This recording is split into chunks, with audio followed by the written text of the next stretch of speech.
revenons sur les faits en fin de semaine. Charlotte, la mort de ce jeune homme, Paul Varry, qui a beaucoup ému, s'en est immédiatement suivi un débat, des accusations, des revendications, des manifestations, le tout porté par une partie de la classe politique sans aucune accusation, comme ce fut le cas lors de la mort de Philippine, je disais en titre. D'abord, comment expliquer ? Oui, alors c'est vrai qu'on a un homme qui a été tué par un autre qui était au volant de sa voiture, un SUV. Il était avec sa voiture sur la piste cyclable en plein cœur de Paris. Alors d'abord, c'est un drame et tout le monde s'est entendu pour dire que c'était un drame, évidemment. Et s'en est suivi, vous l'avez dit, un débat pour savoir comment faire pour mieux protéger les vélos. Et accessoirement, toute personne à pied, en trottinette, à vélo, comment faire cohabiter toutes ces personnes, notamment à Paris. Et on s'interroge assez naturellement également sur la possibilité de mieux faire respecter le code de la route, puisqu'en l'occurrence, rouler dans la piste cyclable et brûler 2 feux précédemment n'est pas exactement prévu par le code de la route. Parce que cette voiture n'aurait jamais dû être sur la piste cyclable. Et en effet, beaucoup des personnes qui ont manifesté ont dit non seulement ça se répète, mais c'est un danger que l'on ressent parfois en effet sur la route. Et alors, en effet, ce débat-là est permanent. Quand vous êtes au volant de votre voiture, vous avez envie que disparaissent tous les gens qui sont autrement qu'en voiture. Quand vous êtes à vélo, vous voulez que les voitures disparaissent. Quand vous êtes à pied, vous voulez que tout le reste disparaisse. Bon, il y a en effet une inquiétude, on va dire, par rapport à ça, qui a été portée jusque par des responsables politiques à la suite de la mort de Paul Varry. En effet, la question en réalité, elle se résume, la question collective, on va dire, elle se résume ainsi. Y a-t-il d'autres responsabilités que celle de l'homme qui a tué et dans d'autres circonstances, qui a agressé, qui a violé?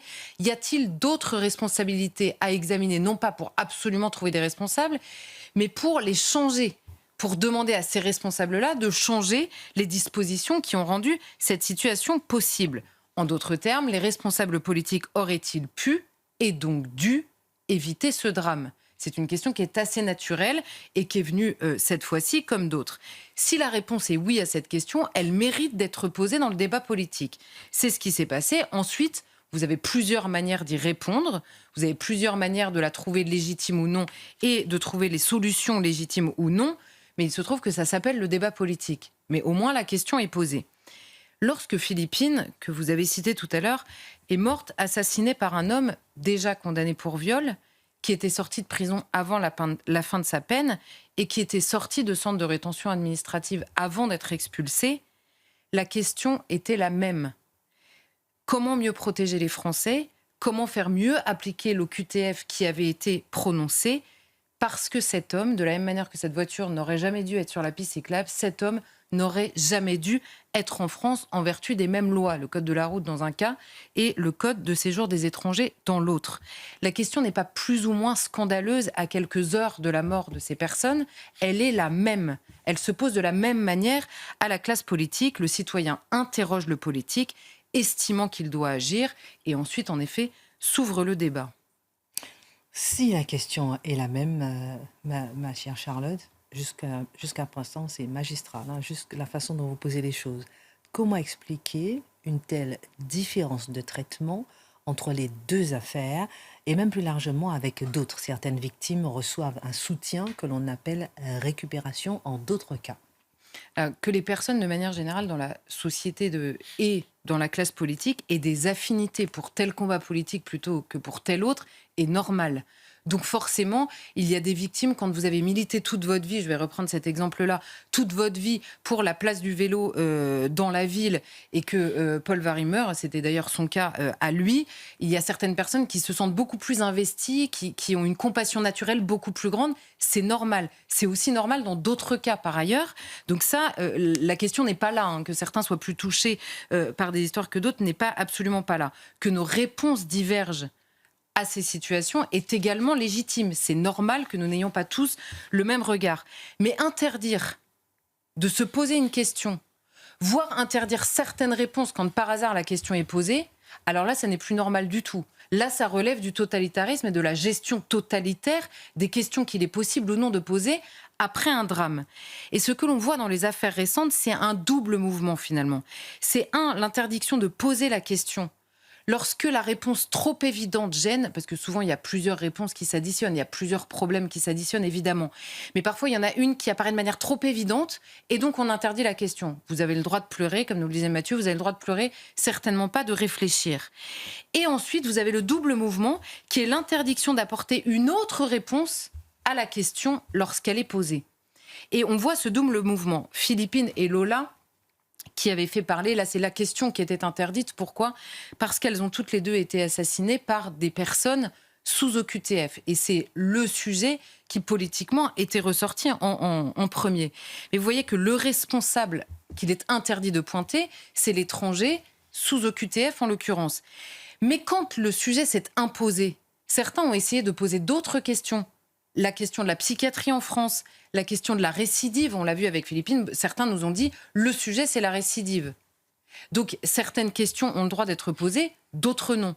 Donc finalement ceux qui nous ont expliqué le lendemain de la mort de Philippine que le problème c'était la récidive des violeurs, c'est pas la récupération qui les gênait.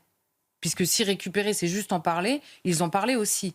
C'est donc bien la question qui était posée et la réponse qui était apportée qui était interdite. Quand Thomas est mort à Crépol, les responsables autorisés, c'était les rixes, la violence qu'on a toujours connue, la violence des fins de fêtes de village, les bandes, la jeunesse. Et le responsable interdit, c'était le retour d'une bande qui était venue venger certains de leurs copains qui étaient dans la fête, issus de l'immigration, on se souvient du débat sur les prénoms, et qui étaient eux-mêmes capables de commentaires racistes. On avait entendu cette phrase, ils étaient venus planter du blanc. Mais il y a d'autres sujets dans lesquels c'est la réponse qui est imposée. On se souvient tous de la mort d'Elan, qu'on avait retrouvé, ce petit garçon qu'on avait retrouvé sur une plage. Immédiatement, le responsable autorisé de cette mort, c'était la politique migratoire de l'Europe, vue comme un frein non protecteur. L'Europe, par sa politique restrictive d'immigration, avait provoqué la mort de ce petit garçon. Le responsable interdit dans le débat, c'était les passeurs qui avaient organisé cette traversée, les parents potentiellement qui avaient organisé cette traversée potentiellement dangereuse pour leur petit garçon, leur responsabilité peut être posée, et la politique migratoire, cette même politique migratoire, mais vue cette fois-ci comme un encouragement à la traversée. Les deux questions dans le débat politique devraient pouvoir exister de la même manière.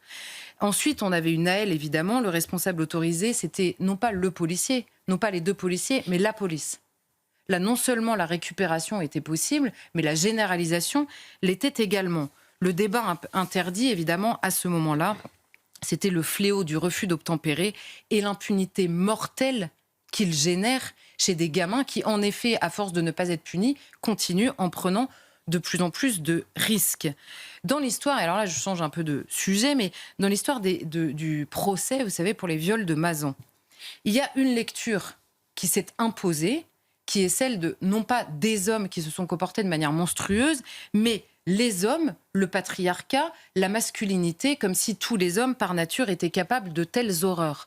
Il y a d'autres sujets qui auraient pu s'inviter, étant donné le nombre d'heures qu'on a passé à accompagner ce procès et à disserter dessus.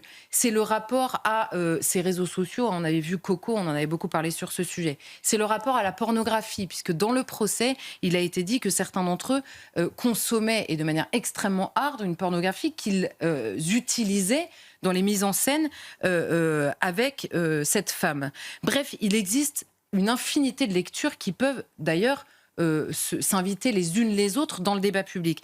Mais il existe aussi des lectures qui sont plaquées et qui interdisent tout ce qui dépasse, tout ce qui ne relève pas de cette lecture-là est interdit. Vous avez une surreprésentation d'hommes dans la délinquance, dans la criminalité et évidemment dans les violences sexuelles. On vous répond masculinité. Et vous dites, à l'intérieur de ça, il y a une surreprésentation d'étrangers par rapport au nombre qu'ils sont. Et là, on vous dit, ça n'a rien à voir. Et dans le meilleur des cas, c'est la misère. Et quand vous interrogez en disant, mais n'y a-t-il pas dans la culture un rapport aux femmes qui est différent ? On vous répond, rien à voir, c'est la pauvreté, la culture n'a rien à voir avec ça. Et quand il s'agit d'étudier ce dont les hommes sont capables, alors là, voilà le retour de la culture. Elle n'est qu'occidentale et on l'appelle pour l'occasion culture du viol. Donc vous voyez que rien n'est cohérent, mais tout s'adapte en permanence à sauver une lecture. Les hommes peuvent être des bourreaux, les policiers peuvent être des bourreaux, l'Occident peut être un bourreau, le patriarcat peut être un bourreau.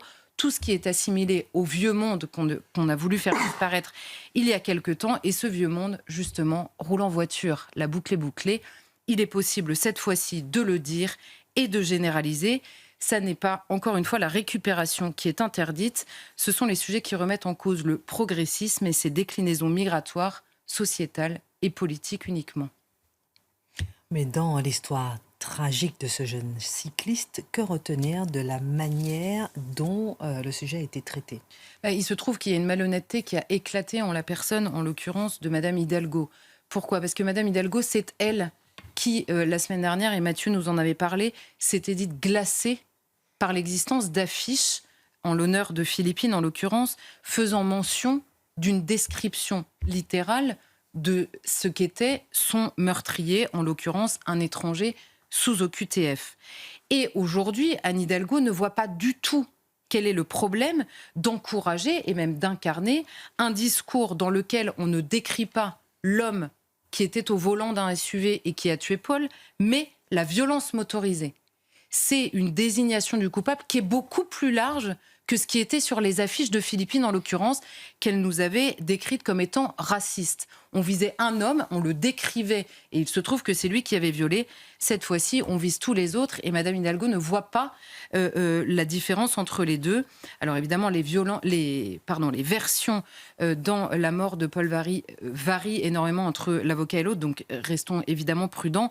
Ce que l'on sait, le parquet nous l'a dit, cet homme était déjà condamné, notamment pour violence. Il roulait sur une piste cyclable, il venait de brûler des feux, et il a redémarré alors qu'il était à l'arrêt en direction de ce cycliste. Beaucoup de sujets pourraient s'inviter, l'impunité encore une fois, la violence encore une fois, le respect du code de la route et donc comment la justice s'en saisit, la jungle qui est devenue pour beaucoup Paris avec toutes ces mobilités plus ou moins douces, comme on nous parle désormais. Mais non, seul le sujet de la voiture s'est imposé, non pas cette voiture-là, mais toutes les voitures et tous les hommes en particulier qui les conduisent.